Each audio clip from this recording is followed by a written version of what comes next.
औज़ुबिल्लाहिमिनश्शैतानिर्रजीम बिस्मिल्लाहिर्रहमानिर्रहीम रब्बी ज़िदनी इल्मा रब्बी ज़िदनी इल्मा रब्बी ज़िदनी इल्मा। आज इंशाल्लाह हम पढ़ेंगे लीडरशिप स्टाइल्स।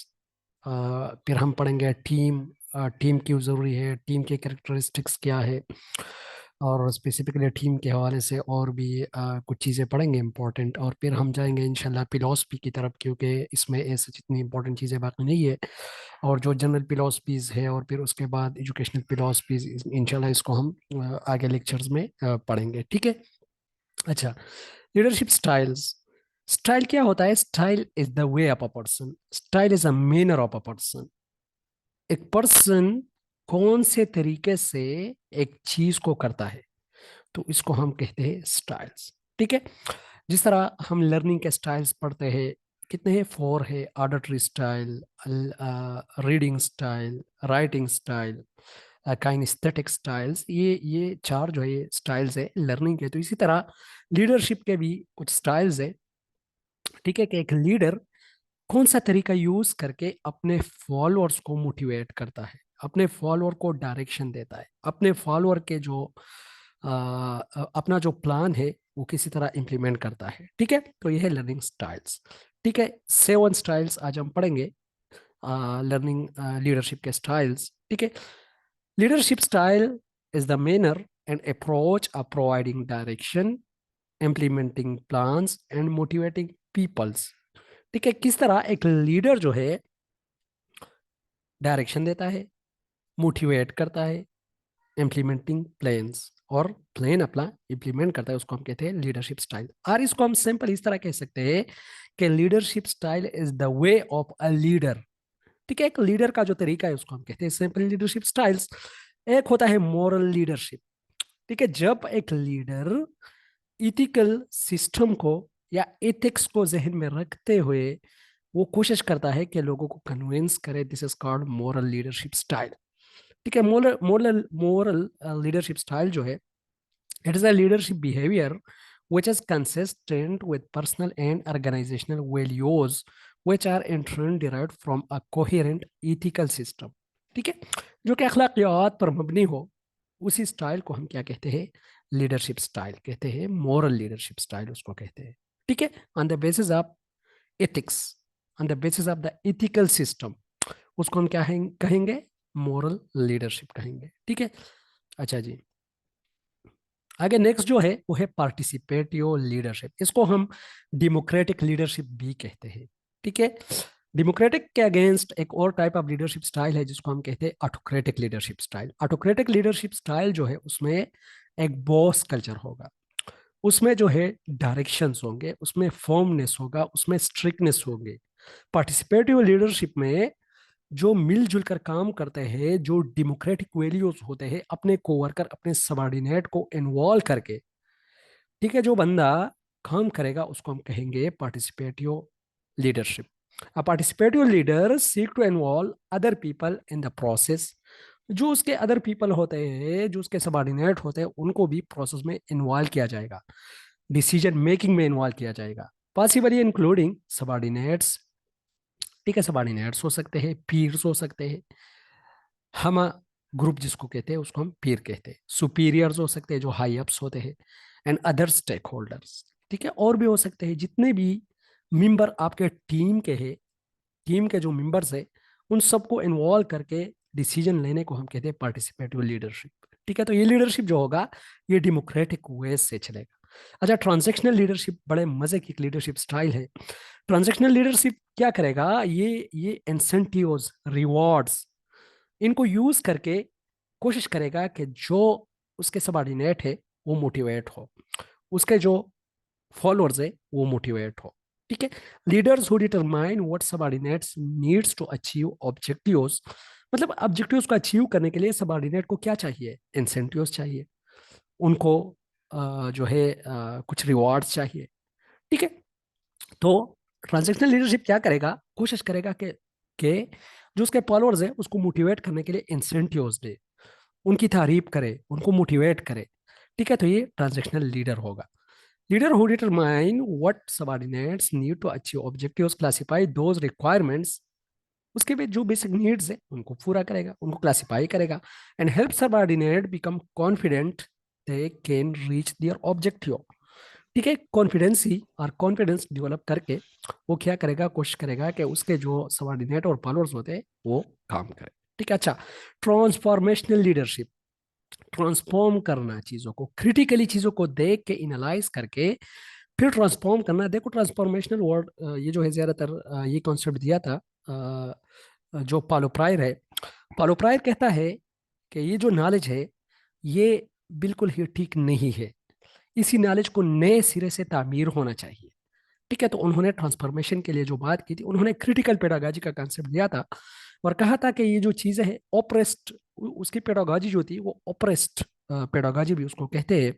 ठीक है, ब्राजील से उसका ताल्लुक है। वो कहता है कि ये जो नॉलेज है ये इट शुड बी ट्रांसफॉर्म। ठीक है, ये नॉलेज ठीक नहीं है, ये नए सिरे से तामीर होना चाहिए। और इसी तरह फेमिनिस्ट भी कहते हैं, फेमिनिस्ट कौन होते हैं, फेमिनिस्ट वो बंदे होते हैं जो कि स्पेसिफिकली वुमेन राइट्स के लिए काम करते हैं। वो भी कहते हैं कि ये जो नॉलेज है दीज आर, वो कहते हैं कि हिस्ट्री इज हिज स्टोरी।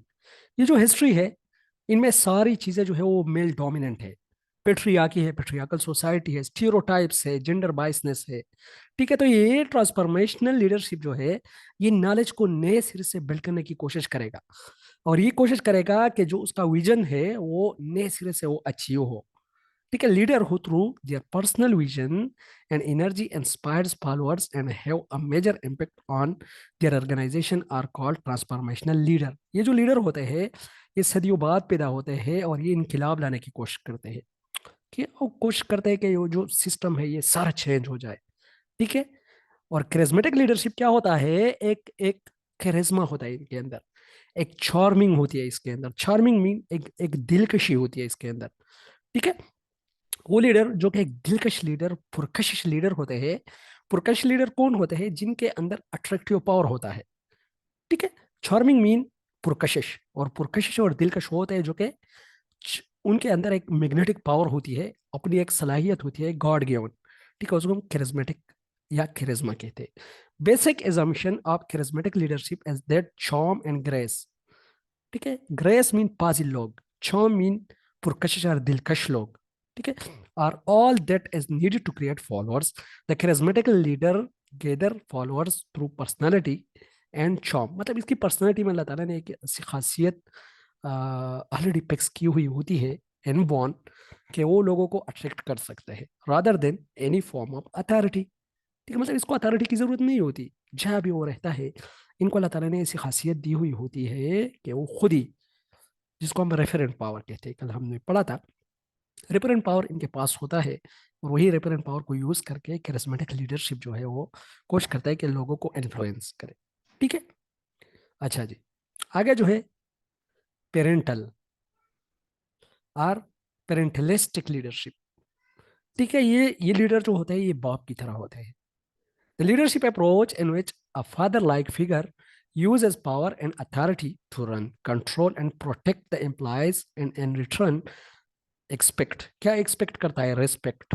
जिस तरह एक बाप रेस्पेक्ट का भूखा होता है, तो इसी तरह ये एक्सपेक्ट करता है रेस्पेक्ट का, ओबीडियंस का, कि उसके बच्चे उसकी ताबीदारी करें, उसके फॉलोअर उसकी ताबीदारी करें, ओबीडियंस रहे, एंड लॉयलिटी फ्रॉम देम, और वफादारी की कोशिश करता है कि उनसे वफादारी की तमन्ना रखे और हासिल करे। ठीक है, ये पेरेंटलिस्टिक लीडरशिप। ठीक है, स्टाइल हमने पढ़ लिए, कौन कौन से स्टाइल थे लीडरशिप के। फर्स्ट जो था मॉरल लीडरशिप, पार्टिसिपेटिव लीडरशिप जिसको मैंने डेमोक्रेटिक लीडरशिप का आप लोग को कहा, ट्रांजेक्शनल लीडरशिप इंसेंटिव्स के जरिए करेगा, ट्रांसफॉर्मेशनल लीडरशिप ट्रांसफॉर्म की बात करेगा, न्यू नॉलेज की बात करेगा, charismatic leadership charisma, charming, graceful leader होगा। ठीक है, अपनी पर्सनालिटी से रेफरेंट पावर यूज करके फॉलोअर को इन्फ्लुएंस करने की कोशिश करेगा इन पेरेंटलिस्टिक लीडरशिप। ठीक है, ये सेवन जो थे ये लीडरशिप के स्टाइल थे। व्हाट इज कॉन्फ्लिक्ट, कॉन्फ्लिक्ट क्या है, जब आइडियाज का कंट्रोडिक्शन हो, दिस इज कॉल्ड कॉन्फ्लिक्ट। जब दो बंदों के आइडियाज की कंट्रोडिक्शन को हम क्या कहते हैं, कॉन्फ्लिक्ट। कॉन्फ्लिक्ट क्या शो करता है, टेंशन, डिसएग्रीमेंट, इमोशनल अनस्टेबिलिटी और पोलराइजेशन। ठीक है, conflict manifests itself as a difference between two or more person or groups characterized by tension, disagreement, जब डिसएग्रीमेंट हो दो बंदों के दरमियान, this is conflict. Emotions or polarization. We are bonding as broken or leaking. ठीक है, तो ये है कॉन्फ्लिक्ट. सिंपली हम कह सकते हैं conflict is the absence of peace. ठीक है, या war is the absence of peace होता है, लेकिन कॉन्फ्लिक्ट को भी हम is the absence of peace कह सकते हैं. लेकिन यहाँ पर चूंकि हम एजुकेशन कॉन्फ्लिक्ट की बात कर रहे हैं, तो इसको हम सिंपली कह सकते हैं कि this is the disagreement of ideas between two persons, between two teachers, between two headmasters. ठीक है, तो यहाँ पर क्या होता है, डिसएग्रीमेंट होता है, इमोशनली अनस्टेबिलिटी होती है एंड पोलराइजेशन होता है. We are bonding as broken or leaking. अच्छा, कॉन्फ्लिक्ट मैनेजमेंट मैंने आप लोग को समझाया भी था. इसके तीन तरीके हैं मेरे ख्याल में: कॉन्सिलिएशन, रपा दपा करना; मीडिएशन, सुलह करना; एंड लिटिगेशन, और एक लीगल एक्शन लेना. ठीक है, इसको कहते हैं conflict management. Conflict management is the practice of being able to identify and handle conflict sensibly. Handle conflict sensibly is called conflict management. Fairly, इंसाफ के साथ, एंड इफिशिएंटली, और टाइम पे, बिल्कुल ही टाइम पे, फेयरली, इंसाफ के साथ, एंड सेंसिबली कॉन्फ्लिक्ट. ठीक है, ये है कॉन्फ्लिक्ट मैनेजमेंट. क्या है conflict sensibly? Handle conflict sensibly, fairly and efficiently as called conflict management. और ये तीन तरीके हैं: कॉन्सिलिएशन, रपा दपा करना; मीडिएशन, सुलह करना; एंड लिटिगेशन, और एक लीगल एक्शन लेना. फॉर एग्जाम्पल, खुदा न खासा स्कूल के अंदर दो टीचरों की लड़ाई होती है. ठीक है, तो एक तो उस्मान साहब ने जो फार्मूला बताया था, वो कहता है कि बस अवॉइड करो चीज़ों को, वो भी बेस्ट फार्मूला है. लेकिन अगर उसकी इंटेंसिटी ज़्यादा है, कॉन्सिलिएशन करो, सुलह करो, उनके अंदर कॉन्सिलिएशन करो, रपा दपा कर लो, बात को विन विन सिचुएशन पे ले आओ. मीडिएशन कर लो, सुलह, वो भी विन विन सिचुएशन है. और लिटिगेशन कर लो, लास्ट जो ऑप्शन है. अगर इंटेंसिटी बहुत ज़्यादा है, हालात कंट्रोल से बाहर है, तो कोई पुलिस को हम बुला के एक एक्शन ले सकते हैं. ठीक है, तो यह है लिटिगेशन. अच्छा, विजन क्या है? इट इज अ पिक्चर, और it is a broad picture of future for which people are willing to work. ठीक है, लोग क्या करेंगे, उसके लिए काम करेंगे, एक ब्रॉड पिक्चर होगा. This is vision. 5 कैरेक्टरिस्टिक्स है विजन के: attract, commitment, and energise people. लोग क्या होंगे, इनर्जाइज होंगे विजन के लिए, विजन को हासिल करने के लिए. Creates meaning in workers lives. ठीक है, जिंदगी को ये एक मीनिंग देता है. ठीक है, जिस तरह हमारा एक विजन है कि हमने जन्नत में जाना है. ठीक है, तो अभी हमारी जिंदगी का एक मकसद है, ये मीनिंग देता है जिंदगी को. Establish a standard of excellence, अच्छा करने का एक स्टैंडर्ड मुहैया करता है. Bridges the present to the future, ये बहुत इंपॉर्टेंट है. जो प्रेजेंट फ्यूचर के साथ कनेक्ट होता है विजन के जरिए, क्योंकि मीनिंगलेस लाइफ जो है वो कोई लाइफ नहीं होती. ठीक है, जिस बंदे का गोल ना हो तो वो कुछ नहीं अचीव कर सकता, क्योंकि वो विजन होना चाहिए. एंड ट्रांसेंड द स्टेटस को. Transcend mean go beyond the status को, गो बियॉन्ड द पावर. ठीक है, जो कि एग्जिस्टिंग स्ट्रक्चर है पावर का, उसके बियॉन्ड जाना, इसको हम कहते हैं ट्रांसेंड. ट्रांसेंड ट्रांसेंड जो है, यहाँ चला हम पढ़ेंगे फिलॉसफी में भी, उसमें भी इसका एक अप्रोच है, गोइंग बियॉन्ड. ठीक है, पीछे जाना, बिल्कुल बियॉन्ड जाना, फोर्सेस जो है वो देखना. ठीक है, कॉन्फ्लिक्ट क्या है? डिसएग्रीमेंट है, इमोशनल इंस्टेबिलिटी है, पोलराइजेशन है. कॉन्फ्लिक्ट मैनेजमेंट क्या है? Handle conflict sensibly, fairly and efficiently. इसके तीन तरीके हैं: conciliation, mediation, and litigation. Vision क्या है? It is a broad picture for which people are willing to work. ठीक है, इसके कुछ करेक्टरिस्टिक्स है, ये करेक्टरिस्टिक्स मैंने आप लोगों को पढ़ा दिए. ठीक है, अच्छा, विजन जो है, विजन किस तरह बनेगा? दो चीजें इसमें इन्वॉल्व होते हैं. ठीक है, एक जो है वैल्यूज के, मतलब जो अकदार है उसी जगह के, उसको देखना. और सेकंड आइडियोलॉजी, और आइडियोलॉजी को देखना. ये दोनों चीजें मिला के हमारा जो विजन है वो बनाता है. फॉर एग्जांपल, स्कूल के अंदर हमारे वैल्यूज ये है कि हमने एक डेवलपमेंट करनी है स्टाफ की. ठीक है, और हमारी डेवलपमेंट जो है, होलिस्टिक डेवलपमेंट करनी है स्टाफ की, as well as holistic development करनी है स्टूडेंट की. ठीक है, और आइडियोलॉजी क्या है कि जो हमारा नेशन है विद इन इस्लामिक फ्रेमवर्क. ठीक है, तो with in Islamic framework the holistic development of all the community of school. तो ये एक विजन बन गया. ठीक है, क्योंकि ये क्वेश्चन पूछा गया है, being a headmaster what is your vision. ठीक है, तो वहां पर लोग बन जाते हैं कि विजन मैंने किस तरह बनाना है. ठीक है, तो अगर हम इसको इस तरह एक्सप्लेन कर ले कि vision is composed of values and ideology, तो आइडियोलॉजी क्या है? इस्लामिक आइडियोलॉजी है। वैल्यूज क्या है? हॉलिस्टिक डेवलपमेंट है। तो within the Islamic values, within the Islamic framework, the holistic development of the school community as my vision. तो इसी तरह का विजन अगर आप लोग बना लो, तो हो नहीं सकता कि जो इंटरव्यूअर होता है वो आपको 25 में से 50 मार्क्स ना दे। ठीक है, तो ये विजन। अच्छा जी, innovative strategies for realising the vision, ये भी कैरेक्टरिस्टिक है विजन के। कौन कौन से इनोवेटिव स्ट्रेटजीज है जो कि हम विजन को रियलाइज करने के लिए यूज कर सकते हैं? फ्यूचर फोकस्ड, ये फ्यूचर फोकस्ड होना चाहिए, डायरेक्शनल होना चाहिए, क्लियर होना चाहिए, रिलीवेंट एंड रियलिस्टिक होना चाहिए, ये भी बहुत ज्यादा इंपॉर्टेंट है। पर्पस ड्राइव ऑन होना चाहिए, इसका एक मकसद होना चाहिए, मकसद ना हो तो फिर तो बात ही खत्म हो गई। वैल्यूज बेस्ड, वैल्यूज बेस्ड होना चाहिए, चैलेंजिंग होना चाहिए। ठीक है, चैलेंज ना हो, जिसमें जो है चैलेंज ना हो तो फिर तो मज़ा ही नहीं आता। ठीक है, यूनिक, यूनिक होना चाहिए एक विजन। विविड एंड इंस्पायरिंग, बिल्कुल क्लियर होना चाहिए और इंस्पायरेशनल होना चाहिए। ठीक है, तो ये है विजन। ठीक है, अच्छा जी। अच्छा सिराज साहब, आवाज़ मेरी पहुंच रही है? अस्सलाम वालेकुम सर, बिल्कुल पहुंच रही है। ओके जी, ओके। Okay, thank you. अच्छा सर, यहाँ पर एक क्वेश्चन है कि आपने जी विजन का बताया जी जी कि अगर आपसे हेडमास्टर के इंटरव्यू में पूछे कि आपका विजन क्या है, तो अब तो आपने बता ही लिया। जी जी। अभी तो एएसडीओस के इंटरव्यूज आ रहे हैं ना अक्सर कैंडिडेट्स के, तो वहाँ पर अगर कोई पूछे कि भाई आपका विजन क्या है एज एज एएसडीओस, तो वहाँ पर क्या आपके पास कोई आंसर होगा?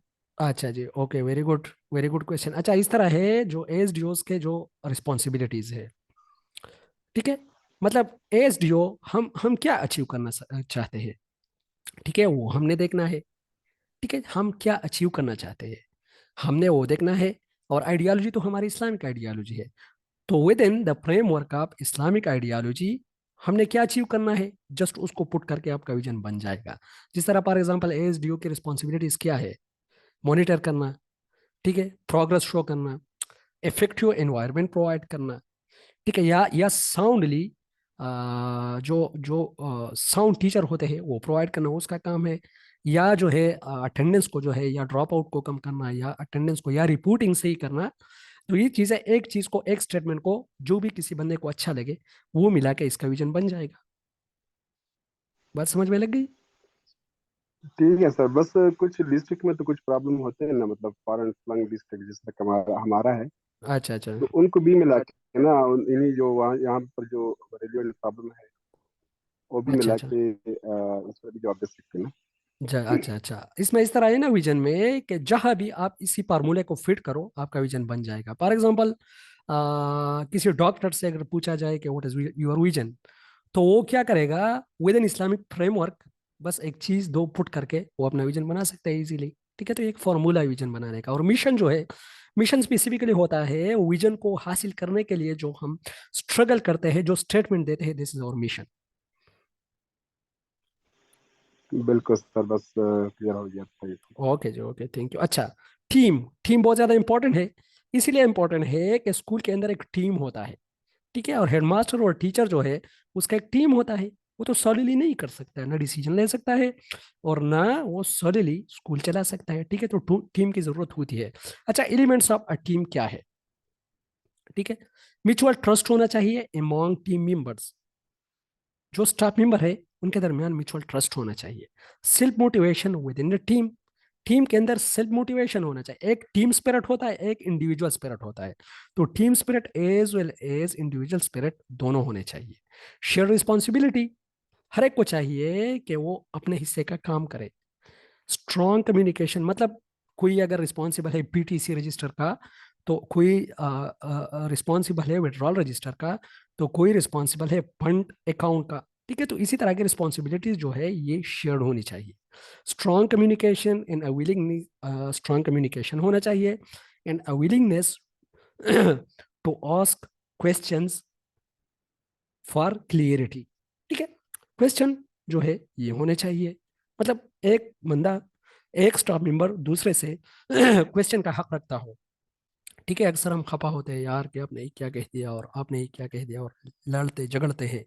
आपने 2 मिनट पहले छुट्टी की, आपने 5 मिनट पहले छुट्टी की, यार आपने ये गलत काम किया। तो ऐसी चीजें नहीं होनी चाहिए।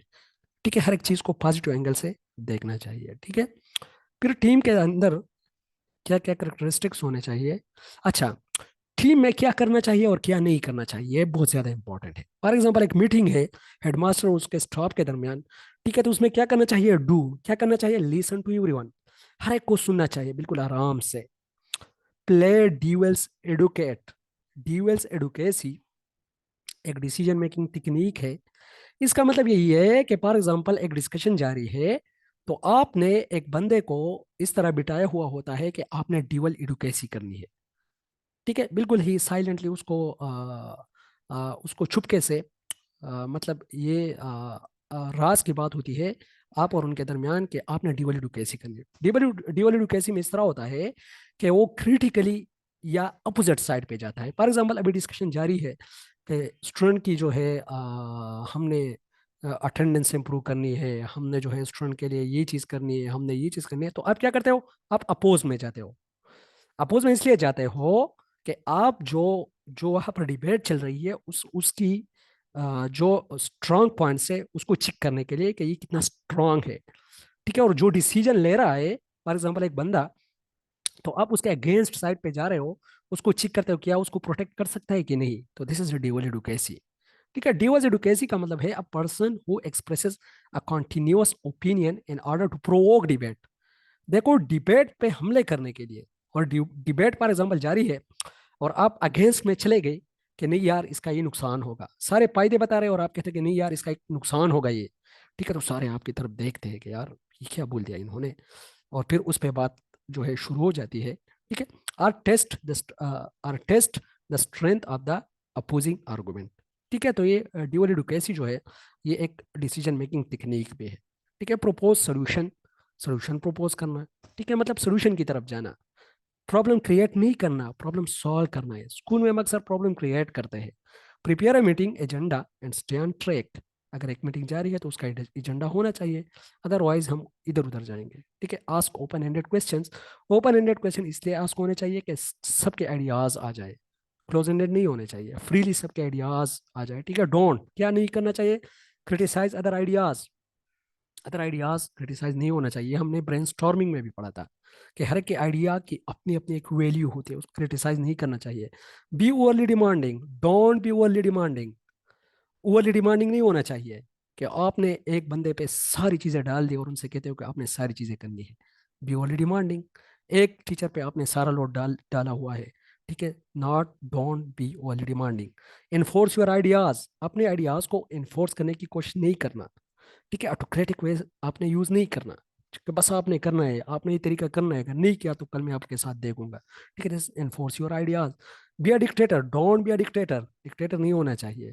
ये भी डिक्टेटर और ऑटोक्रेटिक तकरीबन सेम ही चीज है, क्योंकि दोनों ही बॉस कल्चर के अंदर रहते हुए सारी चीजें जो है वो इम्पोज करते हैं, इम्प्लीमेंट करने की कोशिश करते हैं। ठीक है, अच्छा फिर कहते हैं कि what is team building. Team building क्या है, टीम के अंदर जितनी भी चीजें हैं कि टीम स्पिरिट जो है वो हाई हो जाए, this called team building. Team building refer to the various activities undertaking to motivate the team members and increase the overall performance of the team. ठीक है, चूंकि टीम में काम करना होता है तो इसीलिए ये दो तीन चार चीजें थोड़ी इंपॉर्टेंट थी, और इसीलिए मैंने मुनासिब समझा कि ये मैं पढ़ाऊँ आप लोग को। What makes an effective good team leader. एक इफेक्टिव और गुड टीम लीडर कौन होता है, जिसके पास डिसीजन मेकिंग एबिलिटीज हो, जो कि डिसीजन मेक कर सकता हो। Second, lead from the front, leader हमेशा। एक्सक्यूज मी सर, जी जी। ये टीम का जो एब्रिविएशन है सर, मेरा ख्याल में इस तरह है, together every active member.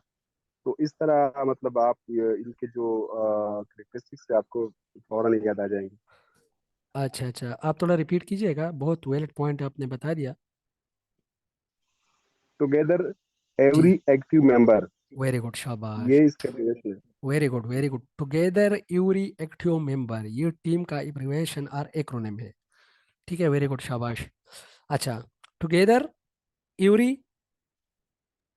Active member, active member. Very good, शाबाश। अच्छा, ग्रुप में शेयर कीजिएगा बाद में कि सबको फायदा हो। ठीक है, अच्छा, व्हाट मेक्स एन इफेक्टिव और good team leader. Decision making ability होनी चाहिए। हमने डिसीजन के बहुत ज़्यादा मॉडल पढ़े हैं, 5-6 मॉडल ऑलरेडी हमने पढ़े हैं। क्लासिकल मॉडल, ठीक है, फिर हमने जो है एडमिनिस्ट्रेटिव मॉडल, फिर हमने जो है ब्रेनस्टॉर्मिंग, डिल्पी मॉडल और डिल्पी टेक्निक, और एक हर्बर्ट साइमन का मॉडल, ये 5 मॉडल हमने पढ़े थे। और आज ये जो डीवल एडुकेसी का तरीका है, ये भी एक डिसीजन मेकिंग का तरीका है, ये भी आप लोग उसमें बयान कर सकते हो, ठीक है।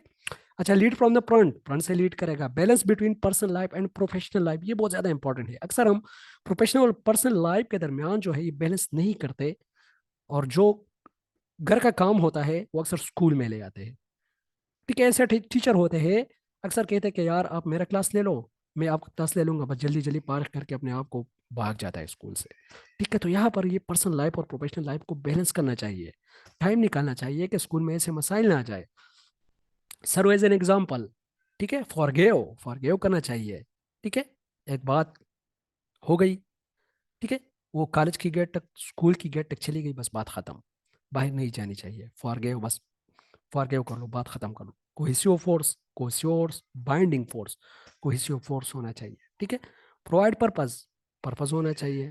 ठीक है, build a star team not a team of stars, ये देखो, टीम ऑफ स्टार अगर होते हैं लेकिन उसमें यूनिटी नहीं है, तो फिर तो बात खत्म हो गई। बिल्ड अ स्टार टीम, एक स्टार टीम बनानी चाहिए। Establish shared ownership for the results, ठीक है, मतलब हर एक को ये कहना चाहिए कि ये जो रिजल्ट है ये आपकी वजह से है, यार आप तो बहुत ज़्यादा मेहनत करते हो, भला आप तो कमाल के हो, आपकी वजह से इतना अच्छा रिजल्ट आया है। दूसरा चाहता है तो आप उसको कहते हो कि यार आपने जो रिस्पॉन्सिबिलिटीज ली थी उसी वजह से ही अच्छा रिजल्ट आया। तीसरे को तो ये establish shared ownership for the result, सब मोटिवेट रहेंगे। ठीक है, develop team members to fullest potential, fullest potentiality की तरफ जो है मेंबर टीम को डेवलप करना।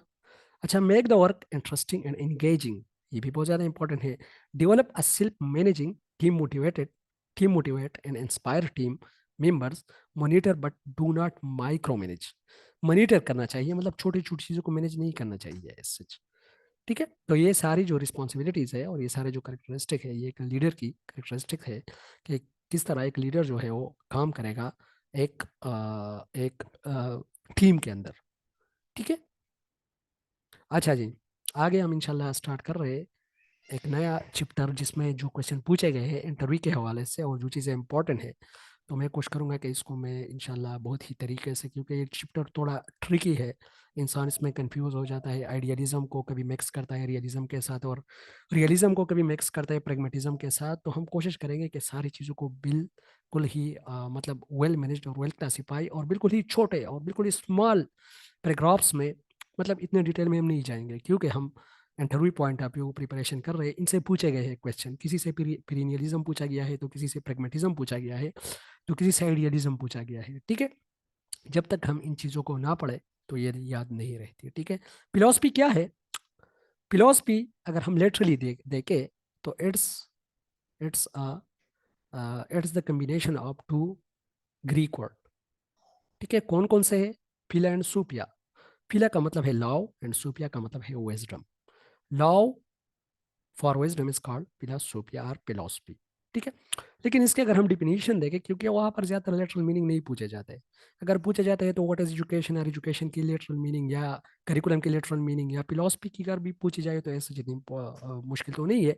ठीक है, लेकिन डिफिनीशन बहुत ज़्यादा इंपॉर्टेंट है कि आपके ख्याल में फिलोसफी क्या है।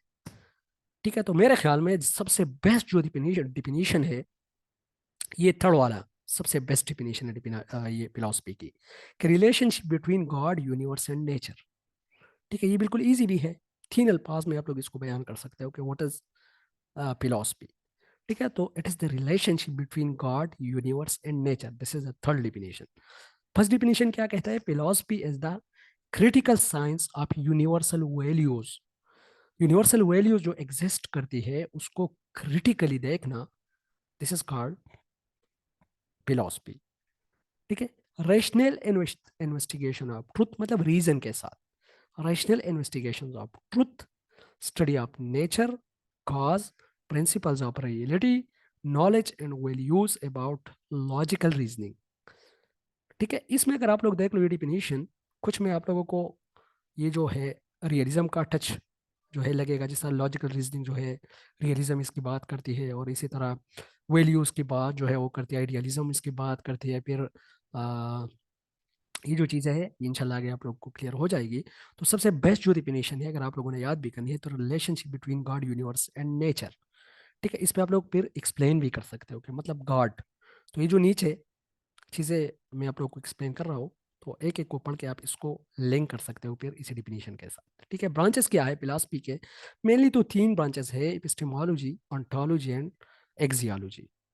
ठीक है, लेकिन कुछ चीज़ें इसमें और भी है, मैं आप लोग को जल्दी जल्दी उसको एक्सप्लेन करता हूँ। एपिस्टेमोलॉजी क्या है? This is the theory of knowledge, कि मतलब ये जो इल्म है ये कहाँ से ये कहाँ से आया है, इसी इल्म का ओरिजिन कहाँ से है, इसकी हकीकत क्या है, ये जो इल्म है आया ये झूठ है कि ये ट्रू है, ये फॉल्स है कि ये नहीं है, ये जो नॉलेज है हमारे पास ये वैलिड है कि इनवैलिड है।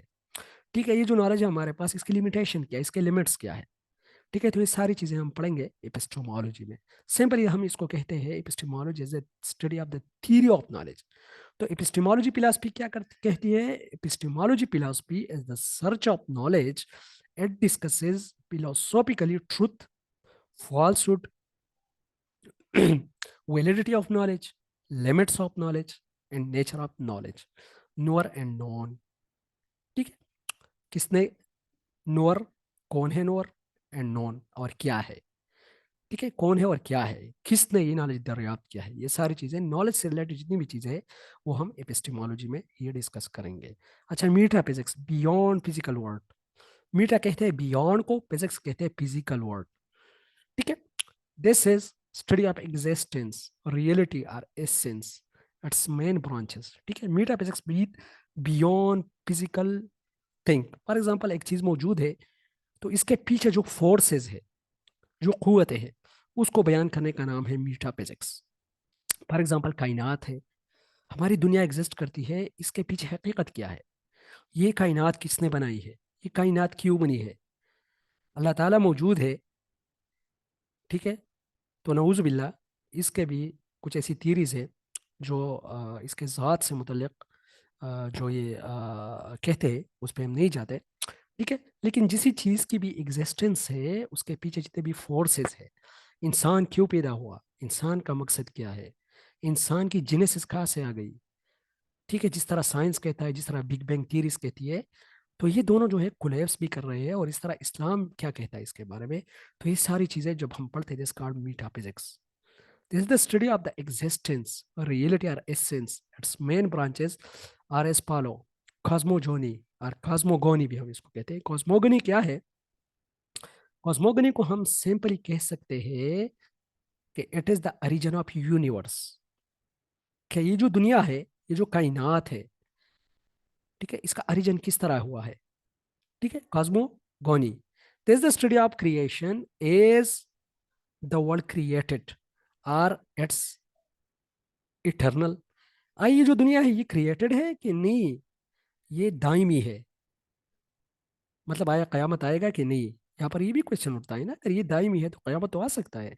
ठीक है, तो फिर ये तो रेजा रेजा हो जाएगा, खत्म हो जाएगा।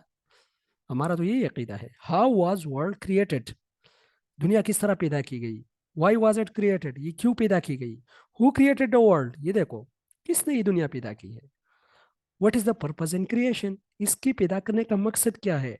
All these are the problems of cosmogony, origin of universe. Simply हम कॉस्मोगोनी कह सकते हैं, ओरिजिन ऑफ यूनिवर्स। ठीक है, अच्छा कॉस्मोलॉजी क्या है? Nature of universe. अभी ओरिजिन ऑफ यूनिवर्स हमने पढ़ा, कॉस्मोजोनी, लेकिन कॉस्मो कॉस्मोलॉजी जो है, कॉस्मोलॉजी हम कह सकते हैं this is the nature of universe, ये जो यूनिवर्स है इसकी कैरेक्टरिस्टिक्स क्या है। The main problem of cosmology are, is the world one or at many, मतलब इसका नेचर क्या है। नेचर में हम देखते हैं कि ये कितनी है। ठीक है, क्वांटिटी देखते हैं, क्वालिटी देखते हैं। Or is at both one and many. ठीक है, तो यहाँ पर नेचर ऑफ यूनिवर्स हम देखते हैं, कॉस्मोगोनी में हम ओरिजिन ऑफ यूनिवर्स देखते हैं, जेनेसिस पे हम जाते हैं कि ये दुनिया किस तरह पैदा हुई, दुनिया का मकसद क्या है पैदा करने का, ये सारी चीज़ें हम जो है इसमें देखते हैं। ठीक है, आगे हम थोड़ा पढ़ते हैं। अच्छा, ontology, ontology is the study of the reality, simple reality about reality is called ontology.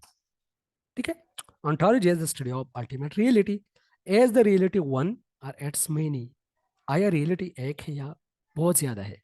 अगर रियलिटी बहुत ज़्यादा है तो फिर उसको तो फाइंड आउट करना बहुत ही मुश्किल है।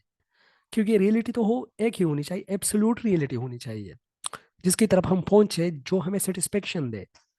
रियलिटी क्या है बेसिकली, अगर हम किसी से पूछेंगे व्हाट इज रियलिटी तो हम नहीं डिफाइन कर सकते, ठीक है। क्योंकि कोई एक कहेगा कि यार मेरे लिए तो रियलिटी यही है, कोई दूसरा कहेगा कि नहीं यार मेरे मेरे लिए तो रियलिटी यही है, ठीक है। तो रियलिटी को फाइंड आउट करना बहुत ही डिफरेंट है। एक ऑब्जेक्टिव रियलिटी है और एक सब्जेक्टिव रियलिटी है। जो आइडियलिस्ट है वो सब्जेक्टिव रियलिटी की बात करते हैं, जबकि जो रियलिस्ट है वो फिर ऑब्जेक्टिव रियलिटी की बात करते हैं। इसको हम आगे इंशाल्लाह एक्सप्लेन करेंगे, ठीक है। Is the reality one, or is its many, or is both one and many? ये एक है या ज्यादा है या दोनों है, एक भी है ज्यादा भी है। If reality is many, what is the relation between these many elements? All these are ontological questions. Philosophy of self. This is mainly concerned with the philosophical analysis of self. What is self? What is the relation with the body? Self और body का जो relation है उसको हम philosophy of self में पढ़ते हैं। Is it free of it is depend on the body? आया जो हमारा सेल्फ है ये बॉडी के साथ कनेक्टेड है कि नहीं, ये फ्री है? Is it one or many? All these are problems of of philosophy of self, ठीक है। आगे है स्कॉटोलॉजी। स्कॉटोलॉजी हम कहते हैं कि जब इंसान फोत हो जाता है, मर जाता है, तो फिर उसकी जो रूह होती है उसके बारे में स्टडी करने को हम कहते हैं eschatology. The discussion of the condition of soul after death, the nature of the other world, the nature of the other world. जब इंसान मर जाता है तो अदर वर्ल्ड स्टार्ट हो जाता है। From the subject matter of this branch of philosophy, destiny of the Saul, क्या मतलब इंसान की जो साउल है उसको जब हम स्टडी करते हैं मौत के बाद, तो उसको हम क्या कहते हैं? This called स्कॉटोलॉजी। एक्सियोलॉजी क्या है? Study of values, ethic and aesthetic, and logic. These three are the branches, sub branches of axiology. This branch of philosophy, philosophical studies values, अख्तार क्या है? It has been divided into the following three branches.